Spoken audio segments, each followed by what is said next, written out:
Welcome back to Beagle Eye Vision's Freedom Through Memedom, Day 22.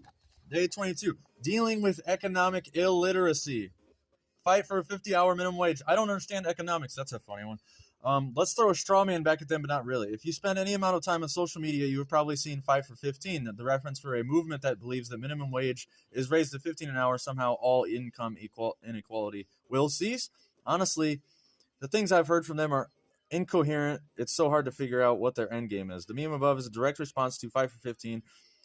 It's a way of saying if $15 will do no harm to business, why not 50? Why not $1,000? Proponents for Fight for 15 like to point out the outlier city that has raised the minimum wage and not experienced the eventual repercussions yet.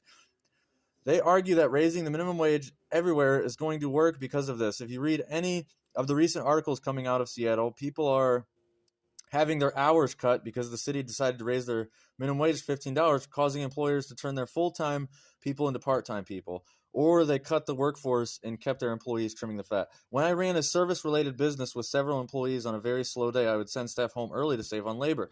These were hourly workers that knew this could happen when they were hired. The price of labor will always dictate the price of a service or product. If you force an employer to pay his employees $6 an hour more, he will either cut his workforce or increase the price of a good service or both. This effectively cancels out the buying power of everyone's minimum wage increase. This is logic. Yeah, so many people struggle with it. Do you understand this well enough that you'd be comfortable explaining it to a family member? Absolutely. Now we're seeing in 2025 the repercussions of these raised minimum wages. So now we have fast food that is absolute garbage that doesn't belong in our bodies, and now it's way overpriced. Uber Eats delivery is overpriced. I mean, if you order fast food, you're spending $20, and that's for I'm a single person. I'm spending $20 every time I order fast food, or anytime I get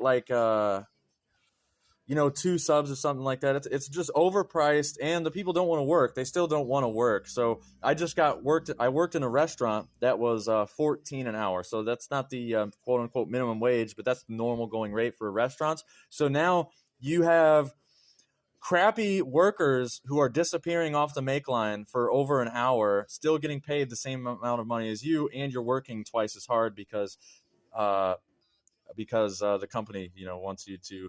Where it's absolutely ridiculous, and it doesn't matter as long as we have greedy government in control. Fighting for 50-hour minimum wage doesn't make any sense because the greedy government is still going to profit, while us, the poor workers, are treated like garbage. And like he said in the article, getting our hours cut. This is exactly what happens. Yeah, you get your hours cut, and then you don't have enough money to pay for food. This is what happens. All right, stay tuned, stay gold.